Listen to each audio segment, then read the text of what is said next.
दोस्तों, अगर आपके एग्ज़ाम आने वाले हैं तो आप सबसे अच्छा क्या कर सकते हैं? तो सबसे ज़्यादा ज़रूरी जो आपको करना चाहिए वो है कि आप पिछले साल के क्वेश्चन पेपर सॉल्व करो। इससे आपका बहुत ही शानदार रिवीजन हो जाता है और साथ ही आप ये देख पाते हो कि आप कितने गहरे पानी में हैं, कितना तैयार हैं आप एग्ज़ाम के लिए। तो जैसे इस वीडियो में भी हम जो पिछले साल का क्वेश्चन पेपर हम सॉल्व कर रहे हैं उसे कंटिन्यू करेंगे। कक्षा 9 के अगर आप स्टूडेंट हैं और आपका अर्धवार्षिक परीक्षा के एग्ज़ाम आने वाले हैं तो आपके लिए बहुत ज़रूरी है ये कि आप इस वीडियो को अच्छे से देखें। पिछले वीडियोस में मैं 1 नंबर वाले क्वेश्चन, 2 नंबर वाले क्वेश्चन बना के अपलोड कर चुका हूँ और इस वीडियो में हम करेंगे 4-4 नंबर वाले क्वेश्चंस। टोटल 5 क्वेश्चंस हैं, तो ये हम करेंगे इस वीडियो में और इसके बाद फिर आने वाले वीडियोस में 5 नंबर वाले क्वेश्चन सॉल्व होंगे। ओके, और बाकी वीडियोस के लिंक आपको इस वीडियो के डिस्क्रिप्शन में मिल जाएंगे और आप चैनल को ज़रूर सब्सक्राइब करें, अपने दोस्तों के साथ इन वीडियोस को ज़रूर शेयर करें। तो शुरू करते हैं। तो सबसे पहले ये क्वेश्चन है और इसमें हमने क्या करना है, सीधा गुणा किए बिना 103 और 107 इसका हमने गुणनफल ज्ञात करना है। ठीक है, तो हमारे पास है, देखो 103 गुणा 107 ये होता है, देखो 103 है 100 के पास में तो 100 प्लस 3 और ये भी 100 के पास है तो इसको हम 100 प्लस 7 कर देंगे। ठीक है, यहाँ तक समझ आ गया। अब हम एक आइडेंटिटी लगाएंगे, यहाँ पे एक सर्व समीका लगाएंगे। सर्व समीका है कि x plus a into x plus b बराबर होता है x square plus a plus b into x plus a b. Okay, ये हम सर्व समीका यहाँ पर लगाएंगे और यहाँ पे देखो ये एक जैसा है और ये अलग अलग है, तो जब भी ऐसा होता है हम ये वाली लगाते हैं, x plus a into x plus B वाली। ओके, अब हम क्या करेंगे कि x की जगह पे तो रखेंगे 100, है ना, 100 100। ए की जगह पे रखेंगे 3 और बी की जगह पे रखेंगे क्या, 7। रखने पर तो क्या होगा, रखो यहाँ पे x की जगह पे 100, ए की जगह पे 3, फिर 100 प्लस 7 और ये हो जाएगा क्या, 100 का स्क्वायर। ए और बी क्या है, 3 और 7 गुणा x जो कि 100 है प्लस ए बी, इनका गुणा हो रखा है यानी 3 और 7 का हम गुणा करेंगे तो ये हो जाएगा, ठीक है, प्लस 7 3 10 गुणा, तो 10 का इसके साथ गुणा करेंगे तो 1000 आ जाएगा। चाहो तो अभी लिखो, चाहे तो अगले स्टेप में इसको लिख सकते हो। और ये हुआ 21 और ये हो जाएगा प्लस 1000 प्लस 21 और ये आ जाएगा कितना, 10,000 11,000 11,021 और ये हमारा आंसर है। ठीक है, तो आई होप आपको समझ आया होगा कि कैसे हम इस क्वेश्चन को करेंगे हल। अब ये क्वेश्चन है, दिखाइए कि संख्या रेखा पर √5 को कैसे निरूपित किया जा सकता है। ओके, तो देखो सबसे पहले तो हम एक लाइन खींचेंगे और लाइन हम खींचेंगे इंच वाली साइड से। इंच वाली साइड से खींचने में फ़ायदा ये है कि थोड़ा बड़ा बड़ा फिगर दिखता है, तो ये हम ये लाइन खींचेंगे और इंच वाली साइड से हम इसमें मार्क लगाएंगे। और ये ध्यान रखना कि इतना बहुत है, 4-5 इंच की लाइन बहुत है। यहाँ पे ये 0 है, 1 2 3 इतना बहुत है और इस तरफ -1 कर दो ताकि ये लगे कि संख्या रेखा है, वैसे यहाँ तो जाएगा नहीं। अब सबसे पहले क्या करेंगे हम, देखो √5 को लेंगे हम, तो √5 जो है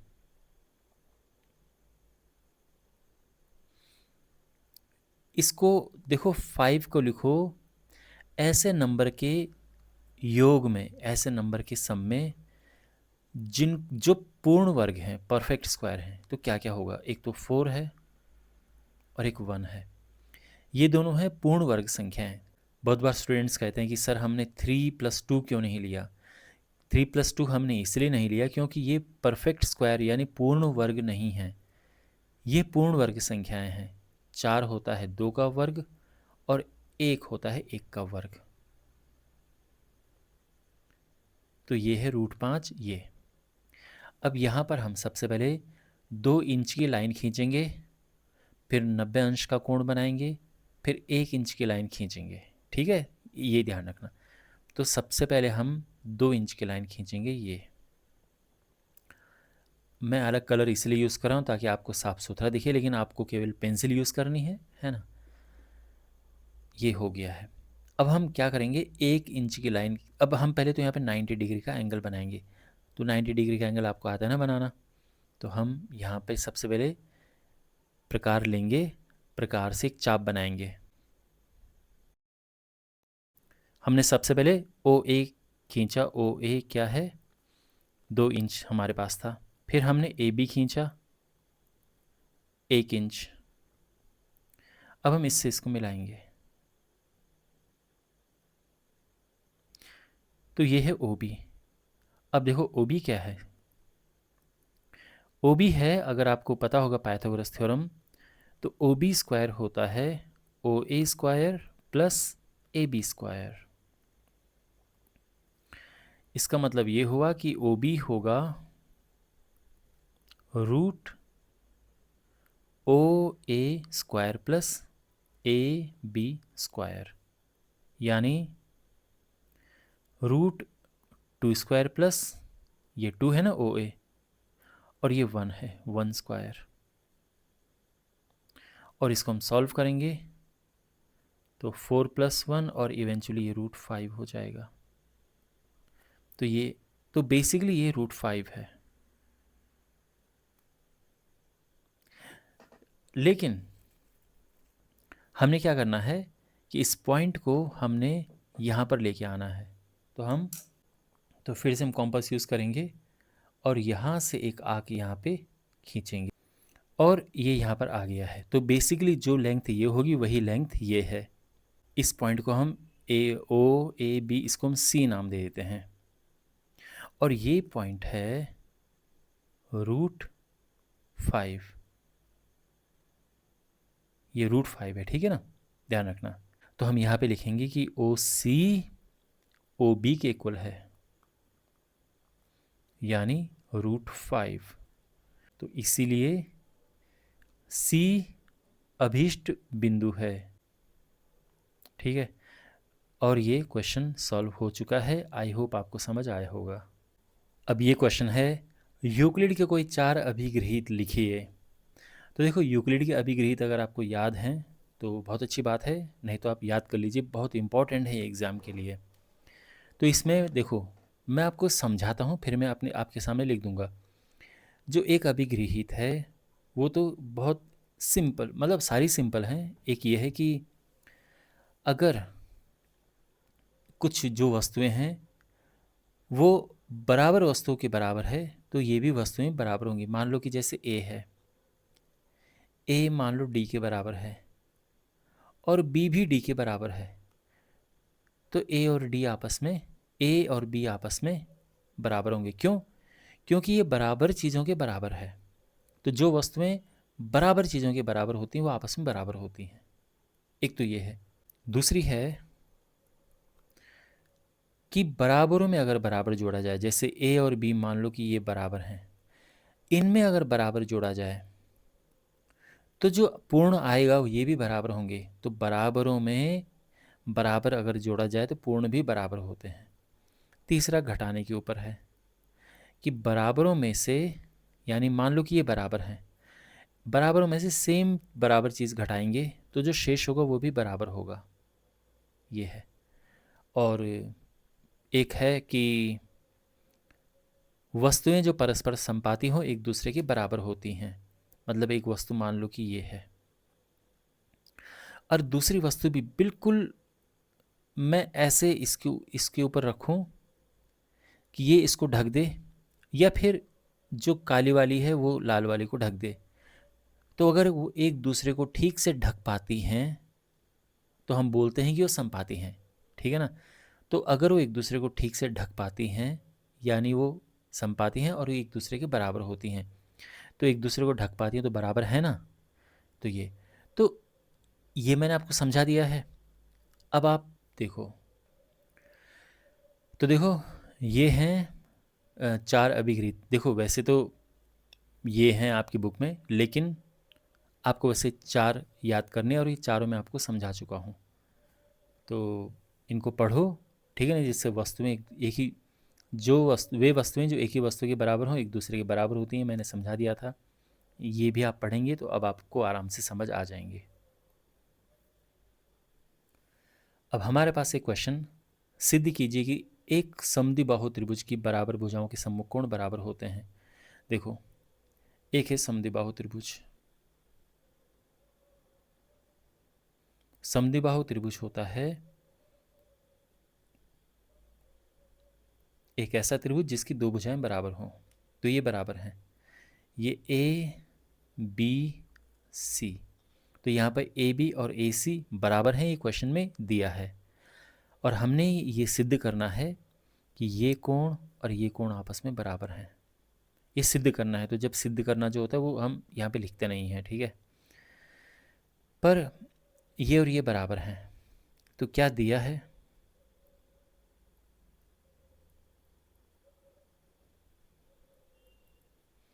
दिया है कि ए बी बराबर है ए सी के, और सिद्ध करना है क्या,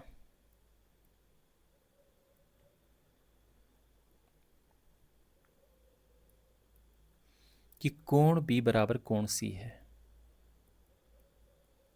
समझ गए, सिंपल क्वेश्चन। अब हम यहाँ पे क्या करेंगे, यहाँ पे हम एक लंब डालेंगे।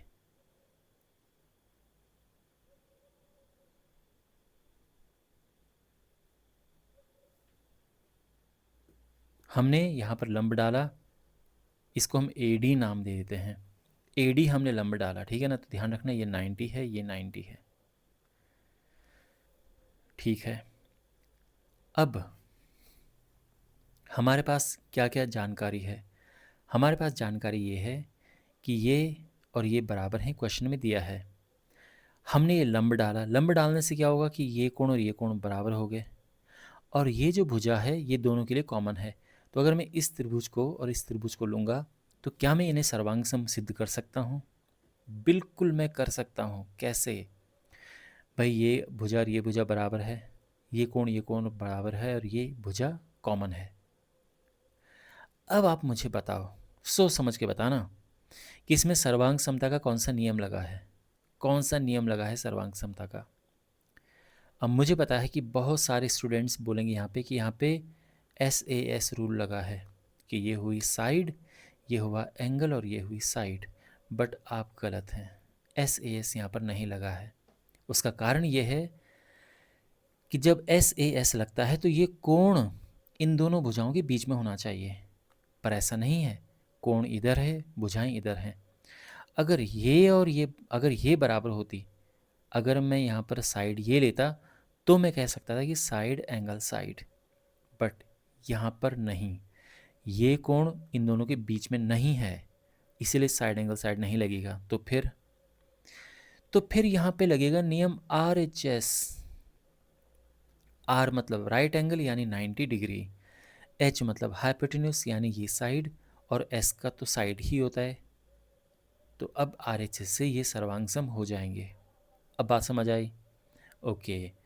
तो अब हम यही यहाँ पर करेंगे कि सबसे पहले तो हम लिखेंगे कि ए से BC भुजा पर लंब डाला, या लंब डालने पर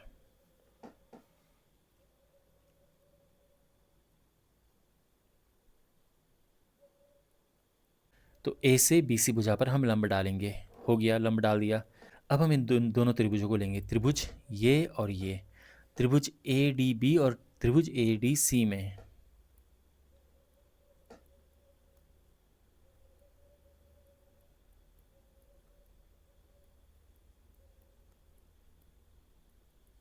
तो ठीक है, अब इन दोनों त्रिभुजों को लेते हैं। तो सबसे पहले देखो, ध्यान रखना, हमने RHS प्रूव करना है। तो पहले तो राइट एंगल यानी 90 डिग्री, एंगल ADB बराबर है एंगल ADC के। क्यों? क्योंकि जो AD है वो लंब है BC पर। तो बेसिकली दोनों 90 अंश हो गए हैं, तो दोनों 90 अंश हैं। ओके, अच्छा, अब है H यानी हाइपोटेन्यूस AB बराबर AC। क्यों दिया है?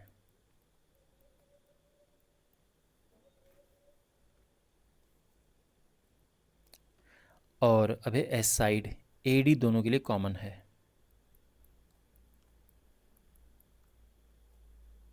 उभयनिष्ठ।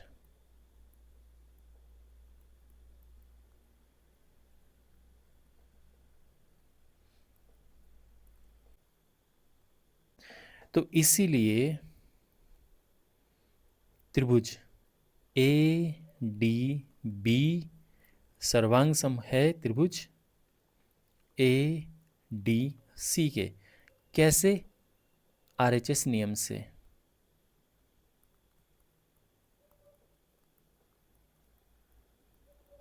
हो गया, ये दोनों सर्वांग संप्रूव हो गए। तो जब सर्वांग संप्रूव हो जाते हैं तो सारे के सारे जो संगत भाग हैं बराबर होते हैं। यानी ये कोण बराबर है इस कोण के, ये कोण बराबर है इस कोण के, ये भुजा तो पहले से बराबर है, ये भुजा बराबर हो जाएगी। मीन्स एक बार ये त्रिभुज हो गए सर्वांग सम तो सारे संगत भाग बराबर होते हैं। तो हम लिखेंगे कि इसीलिए कोण B बराबर है कोण C के। और इसका कारण क्या है? इसको हम कहते हैं CPCT से। ये आप लिख सकते हैं, ठीक है। CPCT होता है corresponding parts of congruent triangles. सर्वांग सम त्रिभुजों के संगत भाग बराबर होते हैं। तो ये इसका ये मतलब है। ओके, और तो हम कह सकते हैं कि इसीलिए हम ये कह सकते हैं कि समद्विबाहु त्रिभुज की बराबर भुजाओं के सम्मुख कोण बराबर होते हैं। या तो ये लिख लो, या यहीं पे आप HP लगा सकते हो, या तो ये लाइन लिख दो। तो इसीलिए समद्विबाहु त्रिभुज की बराबर भुजाओं के सम्मुख कोण बराबर होते हैं, ये हमने सिद्ध कर दिया है। ठीक, तो आई होप आपको समझ आ गया होगा कि कैसे इस क्वेश्चन को हमने किया। और अब हमारे पास है ये फाइनल क्वेश्चन। हमने यहाँ पर इसका गुणनखंड ज्ञात करना है। तो यहाँ पर हमारे पास जो बहुपद है ये है 8x³ प्लस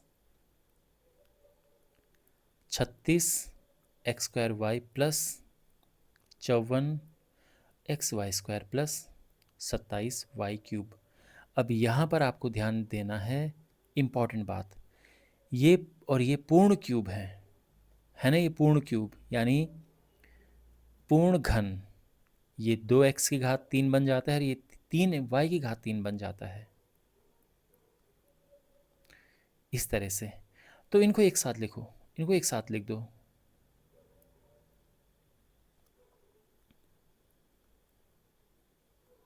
इन दोनों को इसके बाद लिखो।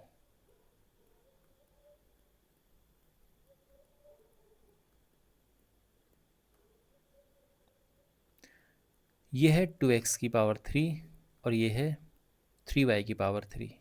ठीक, इतना तो आप समझ गए। यहाँ लो कॉमन, कॉमन है 18, दोनों में 18 कॉमन है ना, और x कॉमन है और y भी कॉमन है। अंदर क्या बचा? 18 दूने 36, 2x में से एक बाहर आया, एक अंदर बच गया, y बाहर आ गया। 18 तियाँ 54, x बाहर आया, 2y में से एक y बाहर आया। ओके, ये बच गया है। जब भी आपको ये और ये यहाँ पर ये और ये दिखे यानी आप सही जा रहे हो। अब देखो, पहले तो लिख दो फॉर्मूला जो आपने यूज़ करना है, क्योंकि माइंड में फिर रहेगा कि हमने किस शेप में इसको लेकर आना है। तो यहाँ कहीं लिख दो, तो चाहे तो रफ में लिख दो आप, बाद में यहाँ पे लिख देना। तो हम लिखेंगे कि देखो a³ plus b³ plus 3ab into a plus b, ये होता है a प्लस b का होल क्यूब। तो यहाँ पर हमने इसे इस रूप में लेके आना है। ये a मान लो, और ये बी, ठीक। तो देखो A cube plus B cube plus, तो ए क्यूब है प्लस बी क्यूब है। अब इसको 3ab करना है हमने, 3a यानी ये और b यानी ये, और इसको एज इट इज़ लिख देंगे।